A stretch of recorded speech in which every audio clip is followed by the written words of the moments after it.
ቅምሻት ውድ የቅምሻት ቻናል ተከታታዮች እንዴት ሰንብታችኋል? እንደምታውቁት በዚህ ቻናል ላይ እውነታን መሰረት ያደረጉ አስተማሪ የሆኑ ምጥን ሐሳቦች የሚቀርቡበት ሲሆን እናንተ እንድታዳብሩት ስንል በታላቅ አክብሮት ነው።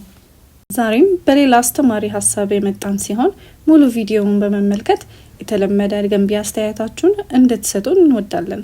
ለቻናላችን አዲስ ከሆኑ ሰብስክራይብ፣ ላይክ፣ ሼር በማድረግ ቤተሰብ ይሁኑ። መልካም ቆይታ። የመጀመሪያው ጥያቄያችን እኩልነትና ፍትሃዊነት ወይም ኢኩዊቲ እና ኢኳሊቲ ያላቸው ትርጉም እንዲሁም ዝምድና ምንድነው? እኩልነት ኢኳሊቲ ለሁሉም ተመሳሳይ ነገር መስጠት ሲሆን ፍትሃዊነት ወይም ደግሞ ኢኩዊቲ ደግሞ ለእያንዳንዱ በሚያስፈልገው ልክ እንደ ሁኔታው ማከፋፈል ነው። በአጭሩ ሲገለጹ እኩልነት አንድ መጠን ለሁሉ ሲሆን ፍትሃዊነት ደግሞ የተለያዩ መጠናት እንዳስፈላጊነቱ ተብሎ ሊቀመጡ ይችላል። ፍትህ ከፍ ያለ ሐሳብ ሲሆን ፍትሃዊነት ባለበት ሁሉ እኩልነት ይኖራል። ሆኖም እኩልነት ባለበት ሁሉ ግን ፍትሃዊነት ሊኖርም ላይኖርም ይችላል። ስለ እኩልነትና ፍትሃዊነት ስናወራ አውዱ ወይም ኮንቴክስቱ ማህበራዊ፣ ትምህርት፣ ኢኮኖሚና ከህግ አንጻር የሚቃኝ ሲሆን በዚህ ርዕስ ጾታን መሰረት አድርገን የተለያዩ ሐሳቦችን እናነሳለን። በሀገራችን ሁኔታም በስራ፣ በቤት፣ በመዝናኛ ወዘተ በእነዚህ ዙሪያ ወንዶች ከሴቶች ጋር ያላቸው ሁኔታ ምን ይመስላል የሚለው ጉዳይም ተተኳሪ ነው።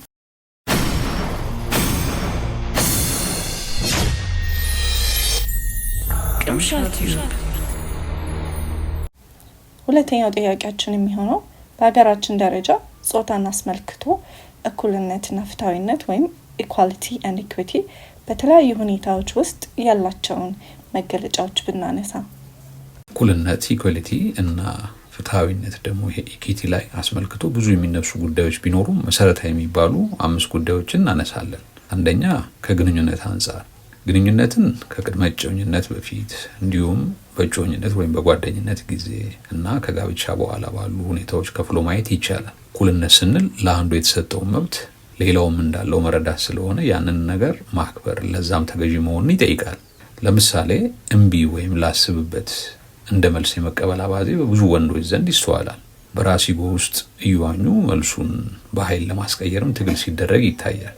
ይሄ ትንሹ የእኩልነትን ሀሁ ያለመረዳት። በዚህ መልክ ከመታገል ስሜትን ተቆጣጥሮ ምላሹ የተሰጠበትን ምክንያት ለመረዳት መሞከር በሁለቱ ዘንድ መከባበርን፣ መተማመንን፣ ዘላቂነት ያለው ግንኙነትን ስለሚፈጥር እዚህ ላይ ትልቅ ስራ ራስ ላይ መስራት ይጠበቃል። ሁለተኛ ከመተጋገዝ አንጻር አሁን በሰለጠነው ዓለም ሁሉም ስራ የተከበረ ነው። ይሄ ለሴት ይሄ ለወንድ የሚባል ነገር የለም። አንዳንድ ጊዜ በተለምዶ የለመድናቸው ነገሮች ሲጎዱን ይስተዋላል። አብስሎ መብላት፣ ቤት ማስተካከል፣ ልጆችን መንከባከብ ወዘተ የሴቷ ብቻ አድርገው የሚወስዱ አሁንም ጥቂት አይደሉም። መተጋገዝ ስልጡንነት ሲሆን መከባበርን፣ ፍቅርንና መተሳሰብን ያሳድጋል። እነዚህ ጎጂ ልምዶች መነሻቸው የተለያዩ ቢሆንም ራስ ላይ በመስራትና በሂደት ያዳበርነውን አጉል ልማድ በማስወገድ ልንቀርፈው ይገባል። የሚገርመው እኩል ውጪ ስራ ውለው የሚመጡ ጓደኛሞች የቤቱ ኃላፊነት ግን የእሷ ብቻ ሲሆን ያለውን ጫና መረዳቱ በቂ ነው። ይሄ በሂደት እንድትደክም፣ እንድትዝል፣ ተስፋ እንድትቆርጥ ስለሚያደርግ ቆም ብሎ ራስን ማስተካከል ይጠበቃል። ሶስተኛ ከስራ አካባቢ አንጻር ነው። ይሄ ሴቶችን ከማብቃት የሚገባቸውን እድገት ከመስጠት ከትንኮሳ በጸዳ ሁኔታ በመከባበር ውስጥ ያለ የስራ አካባቢ መፍጠር ያስፈልጋል። ሆኖም በሀገራችን ሰዎችን ከማብቃት አንጻር የተለማመድነው ነገር በጣም ሊስተካከል የሚገባና በጣም ከባድ ነው። ብዙ ጊዜ አውቀነውም ሆነ ሳናቀው እሱማ ከሌለ ይሄ አይሆንም እንዲባል በትጋት የምንሰራ ይመስላል።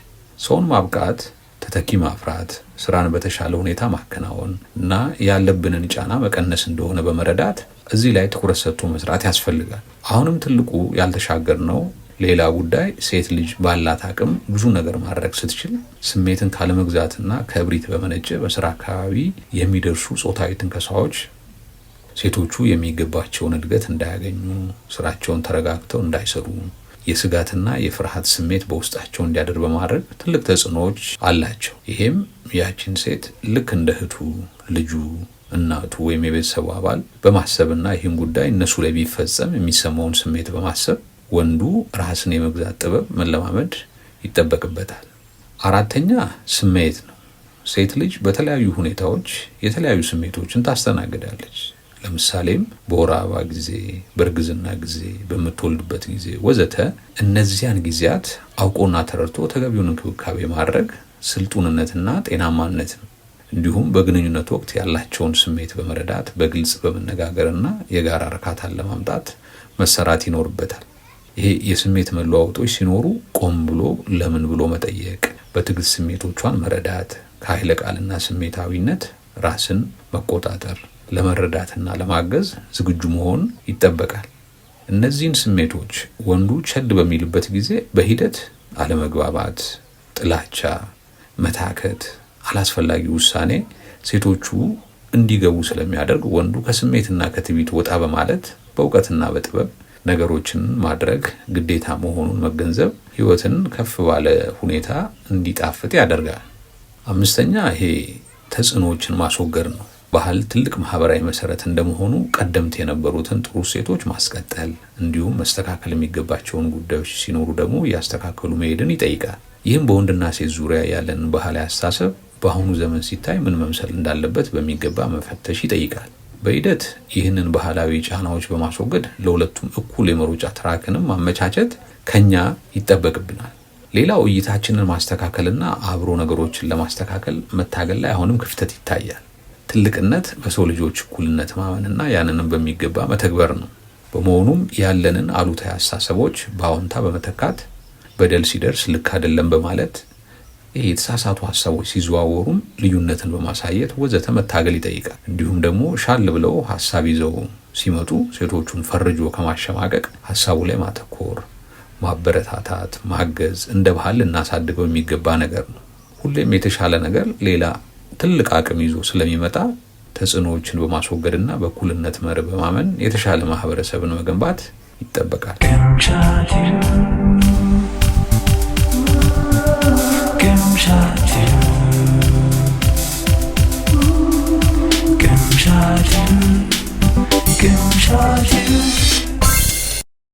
በእኩልነትና ፍትሐዊነት ዙሪያ የተዘጋጀውን ስቶሪ እንድትከታተሉ ተጋብዛችኋል። የአርቲስት ደበበ እሸቱ የትዳር ህይወት። በኢትዮጵያ በኪነ ጥበቡ ዘርፍ ትልቅ አሻራ ያለው የአንጋፋው አርቲስት ደበበ እሸቱ ከ50 ዓመታት በላይ የዘለቀው የፍቅር ህይወቱ ለዚህ ርዕስ ትልቅ አስተማሪ ሆኖ ስላገኘ ነው በዚህ መልኩ አቅርበነዋል። የአርቲስቱን የህይወት ጉዞ ለመንደርደሪያ በአጭሩ እናነሳለን። ደበበ እሸቱ ትምህርቱን በተፈሪ መኮንን ትምህርት ቤት እስከ 8ኛ ክፍል የተከታተለ ሲሆን በኋላም በወቅቱ ጥሩ ውጤት ያስመዘገቡ ልጆች ወደሚመደቡበት አየር ኃይል ይመደባል። ልብሳቸውና ማምረሩ የሚማርክ ቢሆንም ዲስፕሊኑ ማለትም አልጋ ተነጥፎ በማስመሪያ ተለክቶ ትክክለኛነቱ መረጋገጡ፣ በጠዋት መነሳቱ፣ የቤት ጽዳቱ፣ ጠረጴዛ ላይ አቧራ መገኘት የለበትም በሚል በእጅ የሚያረጉት ማጣራት ወዘተ የሚሉ ዲስፕሊኖች ተማሮ ወደ አዲስ አበባ ይመጣል። ከዛም በፖስታ ቤት ውስጥ ለተወሰነ ጊዜ ፖስታ ዘርዛሪ፣ ይህም ማለት የሚመጡ ፖስታዎችን በመለየት ወደ ሳጥናቸው የሚያስገባ በመሆን ሰርቷል። ከዛም ደብረ ብርሃን መምህራን ማሰልጠኛ ያገኘውን እድል በመጠቀም ትምህርቱን የተከታተለ ሲሆን በ1953 ዓመተ ምህረት በነ ጀነራል መንግስቱ ንዋይ መፈንቅለ መንግስት ላይ የተማሪ ፕሬዝዳንት ሆኖ ባደረጉት አድማ ከዛ አቋርጦ ጎሬ እንዲሁም ዱረን የተባለች ቦታ በግዞት እንዲሰራ ተልኳል። ብዙ ታሪኮችን ይዘ ያሳለፈ ሲሆን በሚገርም አጋጣሚ አዲስ አበባ የሚመጣበት ሁኔታ ይፈጠራል። ይህን በመጠቀም ማትሪክ ወስዶ ወደ ዩኒቨርሲቲ የገባ ሲሆን በጊዜው ትልቁ የፊልምና ቲያትር ዳይሬክተር አባተ መኩሪያ ፈትኖት ክሬቲቭ አርት ሴንተር ትምህርቱን ተከታትሏል። እንዲሁም ባገኘው የውጭ ትምህርት እድል ሃንጋሪ በመሄድ የቲያትር ትምህርትን ተከታትሏል። ትምህርቱን ጨርሶ ሲመጣ ስራ ለማግኘት ብዙ የተቸገረ ቢሆንም ከብዙ ተወረዶች በኋላ በሬዲዮ ጣቢያ በዜና አንባቢነት ተቀጥሮ ስራ ጀመረ። ይሄም ለትዳር ህይወቱ አጋጣሚን ይዞ ብቅ አለ። የመጀመሪያ የፍቅር ስሜቱን ሲያስታውስ ሬዲዮ ጣቢያ አብረው በሚሰሩበት ጊዜ ነው ትውውቃቸው ከአልሚ ጋር። እሱ መቆጣጠሪያ ክፍል፣ እሷ ደግሞ ቀረጻ ክፍል ሆነው እሱ ጋር በድንገት የተፈጠረው ስሜት ለግንኙነታቸው መነሻ የሆነው። ፕሮግራምም ጨርሰው ሲወጡ ምሳ ልጋብዝሽ በሚል አንድ አለ። ይህ የተጀመረው ጓደኝነት ለ7 ዓመታት የዘለቀ ሲሆን ሁልጊዜ በመተሳሰብና በመከባበር ላይ የተመሰረተ እንደሆነ ሁለቱም ያነሳሉ። እንድታገባው ቀደም ብሎ ቢፈልግም በተደጋጋሚ ቆይ ምን የሚያስቸኩለን ነገር አለ የሚለው ምላሽ በማክበር ብዙ ዓመታትን ጠብቋል። ይህም ምላሽን አክብሮ ከመቀበል አንጻር ትልቅ ትምህርት ይሆናል። የሺታውን ጊዜ በማስታወስ በራሱ አንደበት ሲናገር ሶደሬ ለመዝናናት እንደሄዱና አዳማ አርፈው ሲመለሱ ባሉበት ጊዜ ያ ይጓጓለት የነበረው ጥያቄ በድንገት መቼ ነው የምንጋባው በማለት ቀረበ። እሱም ፈጠን ብሎ ነገ እሺ መስከረም 1 ይላል። ደስታው ከመጠን በላይ ሆኖበት በዚህ ስምምነት ተደስቶ መኪናውን አስነስቶ ይህን የምስራች ለቤተሰቡ ሊናገር ጉዞ ጀመረ። ለአባቱም በደስታ ስሜት ሆኖ መስከረም 1 ጋብቻን እንደሚያደርግ ይነግራቸዋል። አባቱም መልካም ነው፣ ቀኑ ግን ሰኔ 3 መሆን አለበት፣ እዛ ድረስ ከገፋኸው እኔ አላየው የሚል ምላሽ ይሰጡታል። የአባቱን ሐሳብ በመቀበል እንዲሁም ከባለቤቱ ጋር በመነጋገር ቀኑ ተቆረጠ። ሰኔ 3 1964 ዓመተ ምህረት ድል ባለ ድግስ አርቲስት ደበበና ወይዘሮ አልማዝ ተሞሸሩ። የሚገርመው አባት ሁሉ ነገር ታይቷቸው ስለነበረ ሐምሌ 5 ቀን 1964 ዓመተ ምህረት አቶ እሸቱ ከዚህ ዓለም በሞት ተለዩ።